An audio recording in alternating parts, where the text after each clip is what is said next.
Faly miarabantsika rehetra mpanaraka izao famelabelara-kevitra ara-tsoratra masina izay tanterahan'ny tanora adventista mitandrina andro fito eto anivon'ny Fédération Madagasikara afovoany. Ampifaliana tanteraka no iantranoana amintsika tsiraray avy amin'ny alalan'izao fandaharana izao. Ny lohahevitra ho banjintsika mandritra izao fandaharana ara-baiboly izao dia ilay lohateny lehibe manao hoe fa tsy mba matahotra izay mino. Fa tsy mba matahotra izay mino. Izany dia hitantsika ao amin'ny Salamo 140 ary ny 2 manao hoe koa izany no tsy atahorantsika na dia ho levona aza ny tany na mifindra ao anatin'ny ranomasina aza ny tendrombohitra. Fa amin'ity andro voalohany ity kosa ry hava-malala dia ilay lohahevitra hoe fiafarana roa tsy azo ialana no ho banjintsika. Mialoha izany indrindra asaiko anao hanondrika ny lohanao hivavaka isika. Andriamanitra tomponay tsara sy masina indrindra izay any an-danitro ankehitriny dia iaino ny teninao zahay. Manatria amin'ny fahafenoana izao fotoana izao Andriamanitra ary mitenena fa vonona iaino anao zahay. Anaran'i Kristy, amen. Fiafarana roa tsy azo ialana. Ao amin'ny Baiboly, ao amin'ny Isaia 20:12 dia hoy ny ambaran'ny tenin'Andriamanitra manao hoe dia hoy ny mpiambina avy ny maraina avy koa ny alina. Raha mbola tahantany ianareo dia manontany ihany ka avy miverena. Eto amin'ity andinin-tsoratra masina ity ry hava-malala dia misy teny roa manan-danja ambara ao anatin'izany soratra masina izany. Ny voalohany dia miresaka maraina izy ary ny faharoa miresaka alina izy. Misy mpanoratra kristianina anankiray antsoina hoe Ellen White dia mitantara izao teny izao izy rehefa mahakasika ny hoe ilay maraina sy ho alina izay lazainy fa samy avy io. Izao no lazainy ao amin'ny boky nosoratany ao amin'ilay boky hoe Hery mifanandrina, pejy 500 paragrafa 3.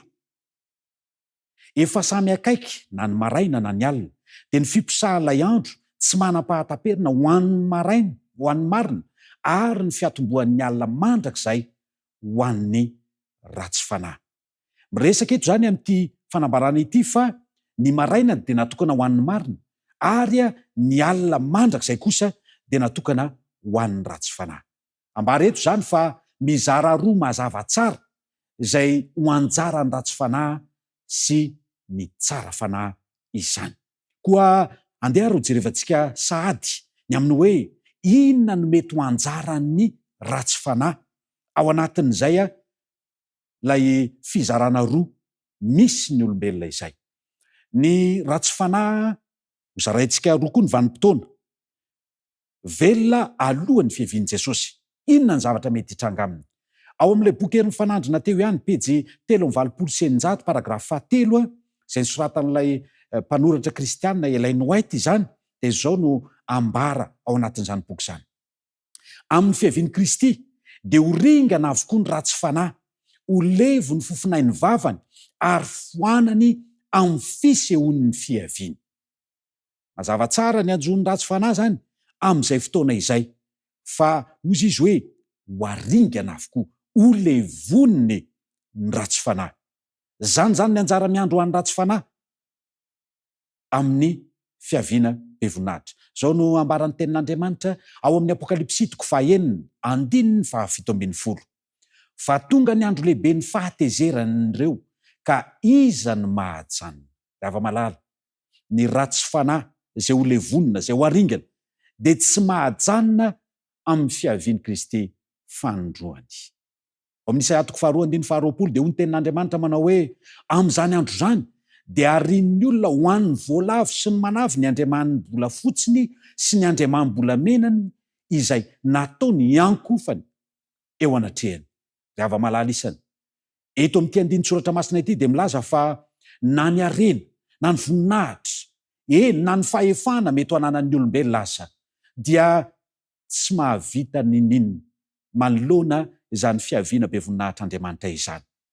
Ny volafotsy, ny volamena, ny voninahitra, ny fahefana izay fikiran'ny olona mafy ankehitriny dia tsy havita ninina ny amin'ny fiavian'i Kristy fanondroany izany, ary tsy tondra soa velively ho amin'ny fiainana mandrakizay ho an'ny olona anankiray izany.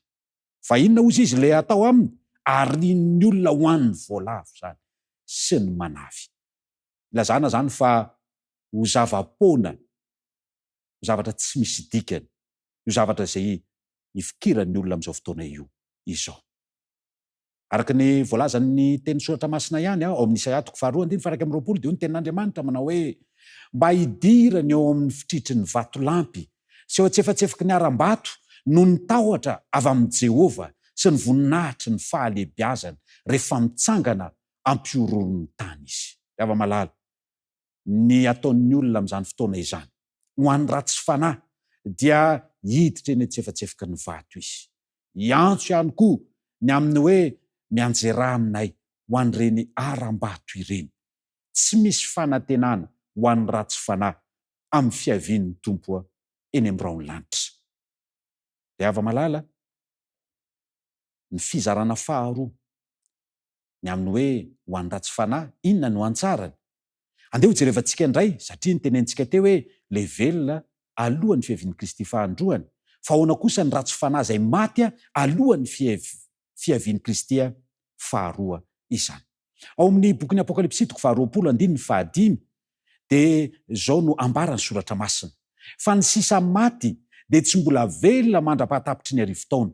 Izany ny fitsanganana voalohany. Araka n'io fanambarana io dia ny maty mialohan'ny fiavian'i Kristy dia mbola mitsangana ihany, mbola matory ihany ao anatin'ny vovoky ny tany ao izy. Izay zany aloha ny zavatra marihana voalohany. Ary eo amin'ny fanambarana ao amin'ny Apokalipsy 20:10 indray dia izao no ilazany azy ihany koa: ary ny devoly izay namitaka azy dia natsipy tany amin'ny fariafo sy ny solofara izay misy ilay bibidia sy ilay mpaminany sandoka koa, ary ampijaliana andro aman'alina mandrakizay ireo. Ry malala, ho levonina ny ratsy fanahy miaraka amin'ny Satana sy ny firongony. Zany ny anjara miandry ny olona izay ratsy fanahy, izay tsy manao ny sitrapon'Andriamanitra izany. Eo amin'ny 4:20 amin'ny Apokalipsy 20 dia ny tenin'Andriamanitra manao hoe ary ny fahafatesana sy ny fiainatsita dia natsipy tany amin'ny fariafo. Izany no fahafatesana faharoa dia ny fariafo. Ry malala, izany anjara mahatsiravina izany no miandry ny ratsy fanahy amin'ny andro farany. Izay ilay hoe fiafarana ray izay nambara voalohany izany. Fa andeha avelantsika eo ny mahakasika ny ratsy fanahy. Raha ny resahantsika teo fahafonganana, faharinganana, afo be no miandry ny ratsy fanahy amin'ny fiavian'i Kristy eny amin'ny raon'ny lanitra. Ho an'ny tsara fanahy kosara, manahoana ny amin'ny tsara fanahy? Ny tsara fanahy velona alohan'ny fiavian'i Kristy faharoa, inona ny zavatra ho azy ireo? Ao amin'ny Korintiana 2:10-2:20 dia izao no ambaran'ny teny soratra masina: fa vetivety toy ny iray mpimaso rehefa maneno ny trompetra farany dia ovana isika rehetra, fa ho tsofina ny trompetra, ary ny maty hatsangana tsy ho lo intsony, ary isika ovana. Zany no zavatra fanantenana mahafinaritra ho an'ny tsara fanahy amin'ny fiavian'i Kristy faharoa. Ry malala, raha maty dia hozy izy hoe ho hatsangana idray, ary tsy ho lo intsony izy, tsy ho tratra ny fahalovana intsony ny olona tsara fanahy amin'ny fiaviana Kristy fahandroany. Zavatra tena mahafinaritra zany, ary zany ny fanantenana ho an'ny fivavahana kristiana omena ny olona rehetra ankehitriny. Ao amin'ny Korintiana 1:10-13 dia hoy ny teny hoe fa ity mety lo ity tsy maintsy hitafiny tsy fahalovana, ary ity mety maty ity tsy maintsy hitafiny tsy fahafatesana. Resy ny fahafatesana ry havana amin'ny fiavian'i Kristy, ka na dia mety mandalo fahafatesana azy ankehitriny ny tsara fanahy dia ho avy ilay maraina vaovao, ho atsangana ho amin'ny tsy fahalovana intsony izy. Tsy fanantenana mahafinaritra ve zany? Ary zany ny ampanantenan'ny baiboly ho an'ny olona tsara fanahy. Ny maty indray aloha tsara fanahy zany izay maty alohan'ny fihavian'i Kristy fandroana. Inona indray ary ny fanantenana ho azy? Andeha misy andinin-tsoratra masina 3 ambara amintsika manambara fanantenana mahafinaritra. Zao no ambaran'ny soratra masina azy ao amin'ny Tesaloniana 2:4-5. Fa ny tenan'ny tompo no hidina avy any an-danitra amin'ny fiantsoana sy ny feon'ny arkanjely ary ny trompetran'Andriamanitra. Ka izay maty ao amin'ny Kristy no hitsangana aloha.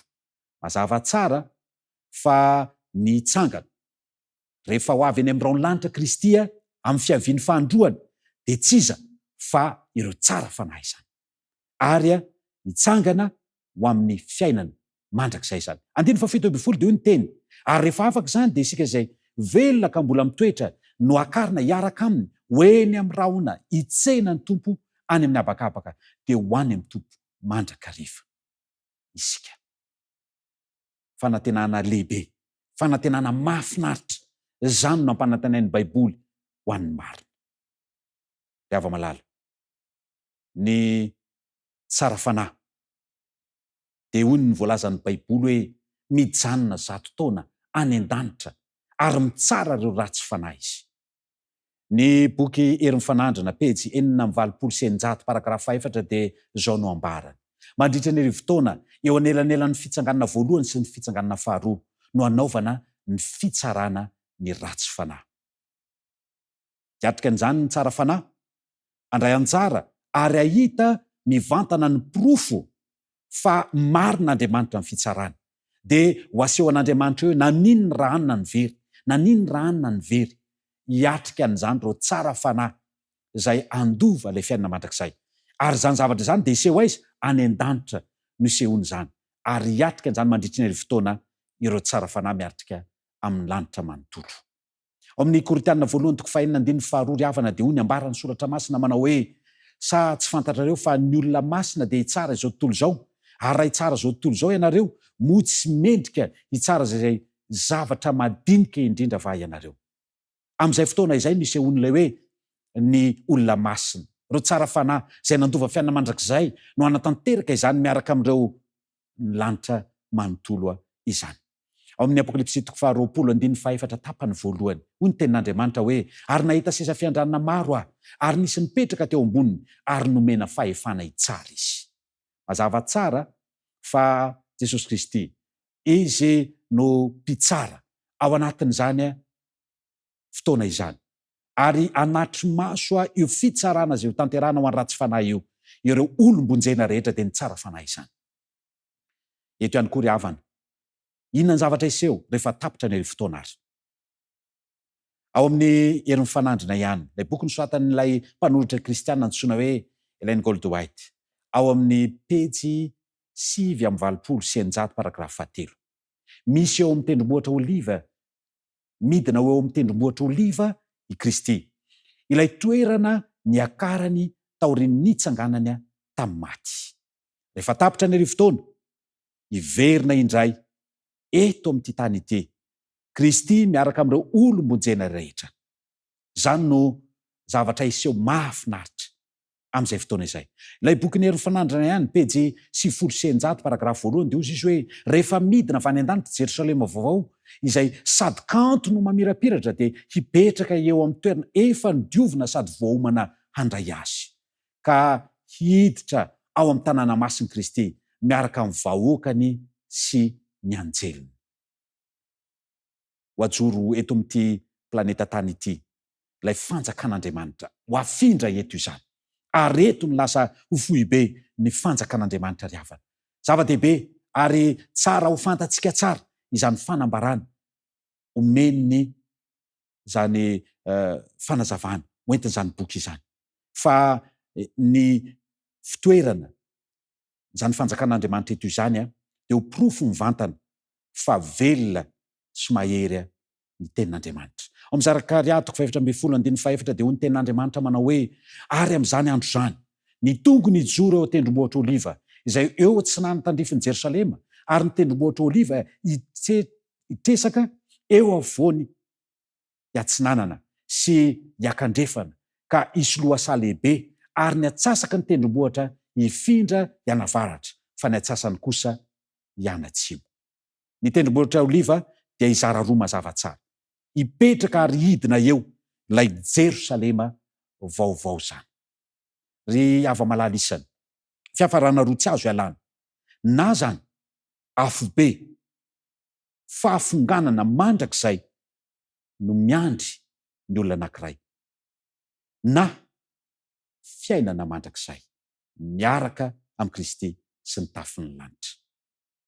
Izao feon'ny tanora izao dia natao ho fampaherezana antsika mba hiainantsika ary hananantsika anjara amin'ilay maraina tsy dimbiasan'ny alina izany.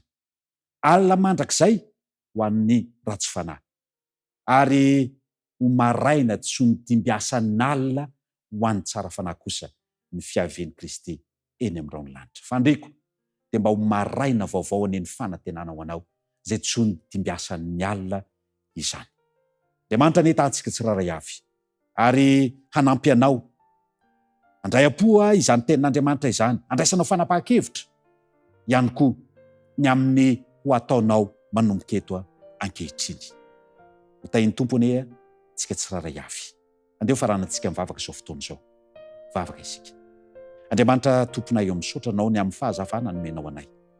Fa misy fiafarana roa tsy azo alana tokoa eto amin'ity izao tontolo izao ity ary miandry anay zany ary tsy ho ela dia iseho zany toe-javatra izany. Misy ny alina zay alina mandrakizay ho an'ny ratsy fanahy. Fa misy kosa ilay maraina zay tsy dimbiasan'ny alina ho an'ireo tsara fanahy. Mangataka aminao zay fanahy masina, midira ao am-ponay tsiraray avy ka mba hanana safidy tsara izahay, mba hisafidy ilay maraina vaovao ary tsy ho dimbiasan'ny alina intsony mandrakizay an'izany. Engany mba ho aminay tsiraray avy zany.